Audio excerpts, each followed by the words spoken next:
അങ്ങനെ കുറച്ച് നേരം വെള്ളമൊക്കെ ഒലിപ്പിച്ച് വണ്ടിയൊക്കെ നോക്കി ഇങ്ങനെ ഇരുന്നു. അവനാണ് വണ്ടി എടുക്കുന്നത്. നിങ്ങൾ വീഡിയോ സ്കിപ്പ് ചെയ്താൽ കാണുന്നെങ്കിലും അതിൻ്റെ മെയിൻ പാർട്ട് വിട്ടുപോകരുത്. ഇതിൻ്റെ ടോട്ടൽ എമൗണ്ട് എത്രയാണ്, BMW സർവീസ് കഴിഞ്ഞിട്ടുള്ള അതിൻ്റെ ടോട്ടൽ എമൗണ്ട് ഈ ഒരു ചെറിയൊരു ആക്സിഡൻറ്റിന് ശേഷം എത്രയാണെന്നുള്ളത് അത് വിട്ടുപോകാൻ നോക്കണം. Hello YouTube, welcome back to my channel. ഇന്നത്തെ എൻ്റെ വീഡിയോ യാത്രാ വീഡിയോ ഒന്നുമില്ല, ചെറിയൊരു വീഡിയോ ആണ്. എൻ്റെ ബ്രദറിൻ്റെ BMW ബൈക്ക് ഞാൻ പല പ്രാവശ്യം ട്രിപ്പിനും എല്ലാം പോയിക്കൊണ്ടിരുന്ന വണ്ടിയാണ്. അത് മാസങ്ങൾക്ക് മുമ്പ് ആക്സിഡൻ്റ് ആയിരുന്നല്ലോ. അപ്പോൾ അത് ആക്സിഡൻ്റ് അല്ലെങ്കിൽ സർവീസും കഴിഞ്ഞിട്ട് ഇറക്കി അതെടുക്കാൻ പോയായിരുന്നു കഴിഞ്ഞ ദിവസം ഞങ്ങൾ. അതിൻ്റെ ഒരു വീഡിയോ അത്. ഞങ്ങൾ രാവിലെ ഒരു 8 മണിയായപ്പോൾ ഇറങ്ങി. ഇപ്പം മണി 11:30 കഴിഞ്ഞു. അപ്പോൾ ബസ്സിനാണ് വന്നിരുന്നെങ്കിൽ ഒത്തിരി ലേറ്റായപ്പോൾ ഇപ്പോഴും കൂടെ എത്തത്തില്ല. അത് ബൈക്കിന് വന്ന ഒരു കണക്കിന് നന്നായി. ഭാഗ്യത്തിന് മഴ നനയേണ്ടിയും വന്നില്ല. ഓരോ സ്ഥലങ്ങളിൽ ചെല്ലുന്തോറും മഴ മാറി മാറി പോയിക്കൊണ്ടിരിക്കുകയായിരുന്നു. സാധാരണ BMW സർവീസ് ചെയ്യാൻ കൊടുത്തു കഴിഞ്ഞാൽ ഇവിടുന്ന് ബസ് കയറി വൈറ്റിലേക്ക് ചെല്ലും. വൈറ്റിൽ നിന്ന് അടുത്ത ബസ് കയറി കാമശ്ശേരി EVM ഓട്ടോക്രാഫ്റ്റ് ചെല്ലും. EVM ഓട്ടോക്രാഫ്റ്റാണ് BMWൻ്റെ എറണാകുളത്തെ സർവീസ് സെൻറ്റർ. പക്ഷേ കുഴപ്പമെന്ന് വെച്ചാൽ നമുക്ക് ഇവിടുന്ന് കോട്ടയത്തു നിന്ന് എങ്ങനെയാണ് എറണാകുളത്തിന് പോകാൻ പെട്ടെന്ന് പോകാൻ നോക്കാൻ ബസ് കിട്ടി. പക്ഷേ അവിടെ ചെന്ന് വൈറ്റിലേന്ന് കളമശ്ശേരിക്ക് ബസ് കിട്ടുന്ന ഭയങ്കര താമസം. എനിക്ക് ഒരു തവണ നല്ല ലേറ്റായി. അതുകൊണ്ട് തന്നെ ഞാനും എൻ്റെ ബ്രദറും കൂടെ ഇത്തവണ അവൻ്റെ സ്ക്രാം 411 അങ്ങ് പോയി. അങ്ങോട്ട് ചെല്ലുന്തോറും ഒരു എക്സൈറ്റ്മെൻ്റ് ആണ് എനിക്കിപ്പോൾ. കാരണം പുത്തൻ വണ്ടി പോലെ ഇങ്ങോട്ട് കിട്ടാൻ പോകുന്നത്. അതിൻ്റെ നിങ്ങൾ വീഡിയോ സ്കിപ്പ് ചെയ്താൽ കാണുന്നെങ്കിലും അതിൻ്റെ മെയിൻ പാർട്ട് വിട്ടുപോകരുത്. ഇതിൻ്റെ ടോട്ടൽ എമൗണ്ട് എത്രയാണ്, BMW സർവീസ് കഴിഞ്ഞിട്ടുള്ള അതിൻ്റെ ടോട്ടൽ എമൗണ്ട് ഈ ഒരു ചെറിയൊരു ആക്സിഡൻറ്റിന് ശേഷം എത്രയാണെന്നുള്ളത് അത് വിട്ടുപോകാൻ നോക്കണം. അടിപൊളി. ഇവിടെ എത്തിയപ്പോഴത്തേക്ക് കണ്ട തൊട്ട് മുന്നിൽ സാധനം വന്ന് നിൽക്കുന്ന കണ്ടോ അടുത്ത സൈഡിൽ. ഏതാ 1250 അഡ്വഞ്ചറാന്ന് തോന്നുന്നു GS-ൻ്റെ. ഇഷ്ടം പോലെ വണ്ടി, കസ്റ്റമറുടെ വണ്ടിയും BMW വണ്ടിയും എല്ലാം ആയിട്ട് മുന്നോട്ടുമില്ല പുറകോട്ടും ഇല്ലാതെ ഇവിടെ സ്റ്റക്കായി നിൽക്കുക. ആയാലും ഇനി പയ്യെ പുറകോട്ട് തന്നെ ഇറക്കാം. പയ്യെ പുറകോട്ട് പോകാം. നീ ഇറങ്ങണ്ട അടുത്തിരുന്നു. മെയിൻ എൻട്രൻസിൽ കൂടെ കയറിയാൽ മതിയായിരുന്നു. ഞാൻ അറിയാതെ മുന്നോട്ടങ്ങ് പോയോണ്ടങ്ങ് കയറിപ്പോയത് മുന്നിൽ കൂടെ. ഇഷ്ടം പോലെ വണ്ടികൾ. ഇതിനകത്തോട് കയറുമ്പോഴാണ് ഏറ്റവും രസം. നമ്മളെ കുതിപ്പിച്ച് കളയുന്ന ഐറ്റംസാണ് ഇതിനകം മുഴുവൻ ഇരിക്കുന്നത്. കാറായിട്ടും ബൈക്സായിട്ടും എല്ലാം. EVM ഓട്ടോക്രാഫ്റ്റ് കൊച്ചിൻ, അതാണ് ഇവരുടെ സർവീസ് സെൻറ്റർ.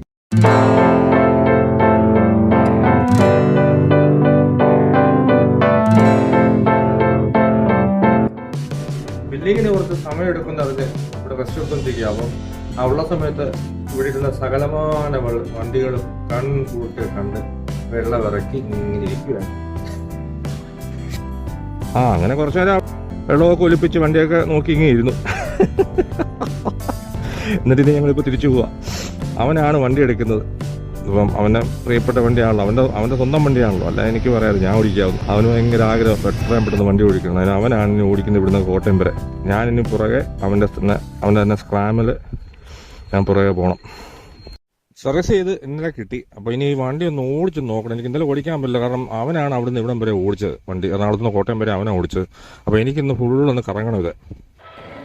ഇതെൻ്റെ വീടിനടുത്ത സ്ഥലം പണ്ണിമറ്റം ജംഗ്ഷൻ. ഇവിടുന്ന് ക്രോസ് ചെയ്ത് പോയി കുറേ പാടശേഖരം ഒക്കെ ഉള്ള ഏരിയ ഉണ്ട്. അതിലേക്ക് കൂടെ ഒന്ന് വട്ടം കറങ്ങി ഓടിച്ചു തരണം. കാര്യം തീരം ജീസിന് ഗിയറും മറ്റും ഭയങ്കര കട്ടിയാണ്, ഷിഫ്റ്റിംഗ് ഒക്കെ ഭയങ്കര കട്ടിയൊക്കെ ശരിയാണ്. ബുദ്ധിമുട്ട് ചില സമയത്ത് കട്ടി വല്ലാതെ കൂടി വന്നു കഴിഞ്ഞാൽ സർവീസിൽ നമ്മൾ കൊടുക്കുന്നതിന് മുമ്പായിട്ട് നമ്മുടെ കാലിൻ്റെ വിരലിൻ്റെ പദം വരും വേദനിച്ച് വെച്ച്. എന്നിരുന്നാലും അതിൻ്റെ ഒരു റൈഡിങ് കംഫർട്ട് അന്യായം. ഞാൻ നല്ല രീതിയിൽ വണ്ടി ഓടിച്ചിട്ടുണ്ട്, തമിഴ്നാട്ടിലൊക്കെ പോയിട്ടുണ്ട്. നമുക്ക് നമ്മുടെ ഇവിടുത്തെ ഈ കൂതറ റോഡിൽ കൂടെ ഓടിക്കാൻ ഇതുപോലെ ഒരു നല്ല വണ്ടിയില്ല. നല്ല വണ്ടി എന്ന് പറഞ്ഞാൽ നല്ല സുഖമാണ് ഇത്. നമുക്കിതിൻ്റെ ഇത് ഏറ്റവും രസം നോർമൽ റോഡിൽ കൂടെ പോകാനല്ല, കട്ടയും കല്ലിൻ്റെ മണ്ടയിൽ കൂടെ കയറി ഇറങ്ങി പോകാൻ പറ്റിയ ഒരു വണ്ടിയാണ്. എനിക്ക് ഭയങ്കര വല്ലാതെ എനിക്ക് മിസ്സാവുന്നുണ്ടായിരുന്നു ഈ വണ്ടി. നിലവിൽ ഇപ്പോൾ ഇതൊരു പുതിയ ബൈക്ക് പോലെ ആയി. കാരണം ഇതിൻ്റെ ഇൻസ്ട്രുമെൻ്റ് ക്ലസ്റ്റർ, പിന്നെ ഫ്രണ്ടിലെ വീല്, അതിൻ്റെ മഡ്ഗാർഡ്, ഇതിൻ്റെ ടാങ്കാണ്. ടാങ്കിൻ്റെ ആ ഭാഗമൊക്കെ പൊളിഞ്ഞു പോകായിരുന്നു മേൽവശം. അങ്ങനെ ടാങ്ക് എല്ലാം പുതിയാണ് ഒഴിച്ചിരിക്കുന്നത്. അങ്ങനെ നിലവിൽ ഇതൊരു പുത്തൻ വണ്ടിയാണ്. അതിൻ്റെ എല്ലാ ഫീലും ഈ വണ്ടി കൊണ്ടുപോട്ടോ. ഇതാണ് ഈ പരുത്തുംപാറ ജംഗ്ഷൻ. പരുത്തുംപാറ അങ്ങ് കുട്ടിക്കാനത്താണ്. ഇത് പരുത്തുംപാറ ജംഗ്ഷൻ. ഇവിടുന്ന് കുറച്ച് 2-3 കിലോമീറ്റർ ചെല്ലുമ്പോഴത്തേക്കാണ് പനച്ചിക്കാട് ദേവീ ക്ഷേത്രം. പൂജവെപ്പ് എഴുത്തിനെഴുത്ത് ഒക്കെ ഉള്ളൊരു കേരളത്തിലെ പ്രശസ്തമായ ക്ഷേത്രങ്ങളൊന്നും നിങ്ങൾ കേട്ടിട്ടുണ്ടായിരിക്കും. അതിവിടുന്ന് കുറച്ചും കൂടി പോകുമ്പോഴാണ്. നമുക്കിവിടുന്ന് കുറേ കൂടെ മുന്നോട്ട് ചെല്ലണം. അപ്പോഴാണ് നല്ല കുറേ പാടശേഖരങ്ങളൊക്കെ ആയിട്ട് ഇങ്ങനെ പ്രകൃതി രമണി തുളുമ്പി നിൽക്കുന്ന സ്ഥലങ്ങളുണ്ട് പറയാം.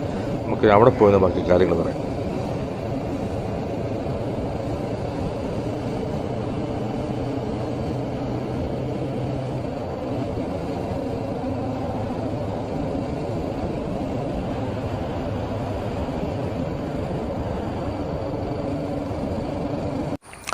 നമുക്ക് കണ്ട് ഇവിടെ നല്ല സൗകര്യമായിട്ട് പറയാം. പ്രകൃതി രമണീയമായ ഒരു സ്ഥലമാണ് ഞങ്ങളുടെ വീടിനടുത്തുള്ള. നമ്മൾ ഇടയ്ക്കിടയ്ക്ക് ഇവിടെ നിൽക്കാറുണ്ട്.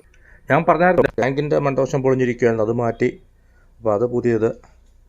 പിന്നെ ഈ കാണുന്ന ഈ സൈഡിലെ ഇതെല്ലാം എംബ്ലത്തിൻ്റെ ആ ഭാഗങ്ങളെല്ലാം മാറ്റിയിട്ടുണ്ട് കേട്ടോ. അതിൻ്റെ അതുപോലെ വീല് മാറ്റി, അത് മൊത്തം ഈ ഭാഗം മുഴുവൻ മാറ്റി. അങ്ങനെ പുത്തൻ വണ്ടി പോലെ ഓൾറൗണ്ട് ആയിട്ടുണ്ട് വണ്ടി, ചുരുക്കം പറഞ്ഞാൽ. ഈ പാർട്ടും എല്ലാം പുതിയ മേടിച്ച് വെച്ചത്. കുറേ ഉണ്ട് എമൗണ്ട്, എല്ലാം ഒന്നും വായിച്ചിട്ട് കാര്യമില്ല. അപ്പം തുടക്കം പെയിൻറ്റിങ് ചാർജ് തുടങ്ങുന്നത്. Painting charge 4800, black front 6721, valve 430, floating AXL 1349, brake rotor 1960. അങ്ങനെ അങ്ങോട്ട് പോകുന്നു. പിന്നെ ചെറിയ എമൗണ്ടുകൾ കുറച്ചേറെ ഉണ്ട്. പിന്നെ അങ്ങോട്ട് ചെല്ലുമ്പോഴത്തേക്കാണ് അടുത്ത next item fork leg left, fork leg right, 2 എണ്ണം ഉണ്ട്. 17,710 രൂപ ലെഫ്റ്റിന്, റൈറ്റിന് 17,610 രൂപ. അടിപൊളി. Lower fork C, lower fork C 4,346. പിന്നെ ക്യാപ്പ്, കവറിങ് ക്യാപ്പ്, അതൊക്കെ സഹിക്കാം. അതിങ്ങനെ പോകുന്നു. 4,359 രൂപ. എന്താണ് അപ്പർ ഫോർക്ക് സിക്ക് 4,359.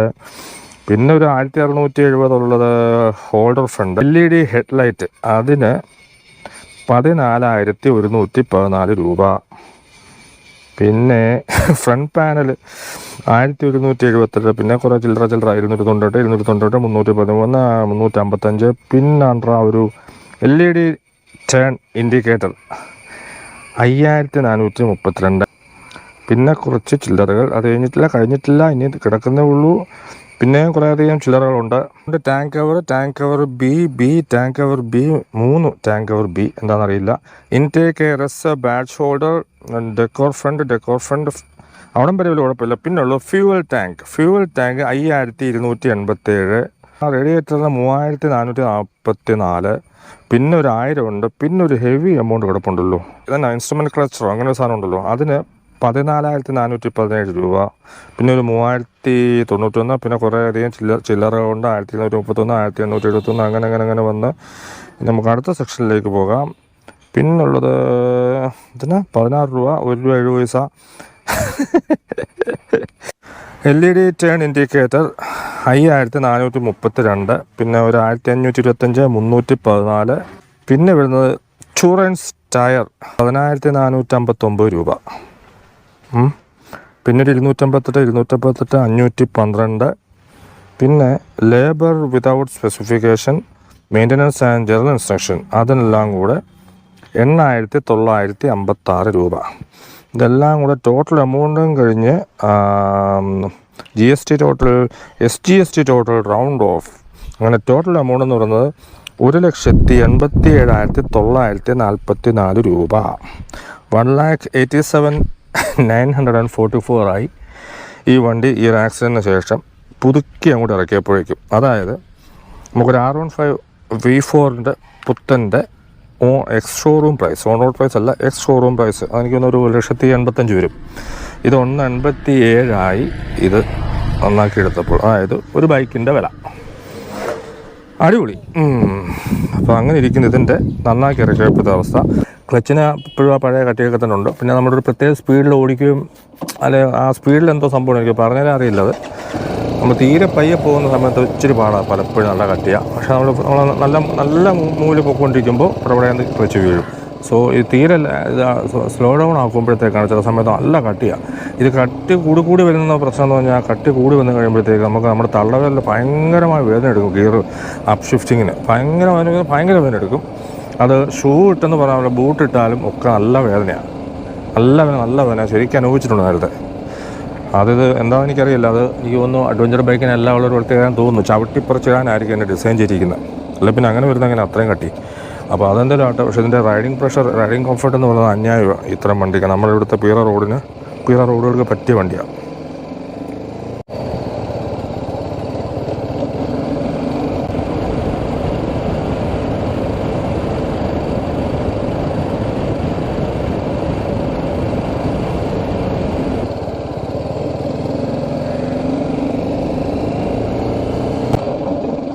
ഞാനിപ്പോൾ കുറച്ച് നേരമായിട്ട് വണ്ടി ഓടിച്ച് നോക്കുമായിരുന്നേ.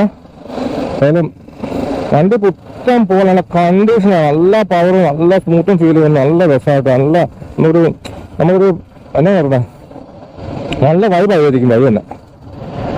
അതിനക്കാലത്തൊരു ചെറിയൊരു ഗുമ്മുറം ഉണ്ടായത്, അതൊക്കെ ഏതും തിരിച്ചു വന്നു കേട്ടോ. തിരിച്ചു വന്നു പറഞ്ഞാൽ കംപ്ലീറ്റ്ലി ഒരു പുത്തൻ വണ്ടിയായി മാറി.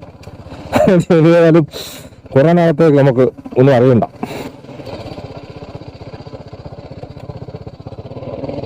എത്രയും പെട്ടെന്ന് ഇതിലൊരു ലോങ് റൈഡ് പോകണമെന്നുണ്ട്. അങ്ങനെ പോകാൻ അവസരം കിട്ടിയാൽ മതിയായിരുന്നു. അപ്പോൾ എൻ്റെ ഈ ചെറിയ വീഡിയോ അവിടെ നിർത്തുകയാണ്. മറ്റൊരു യാത്രയും മറ്റൊരു വീഡിയോയും വരുന്നതുവരെ എല്ലാവർക്കും ബൈ.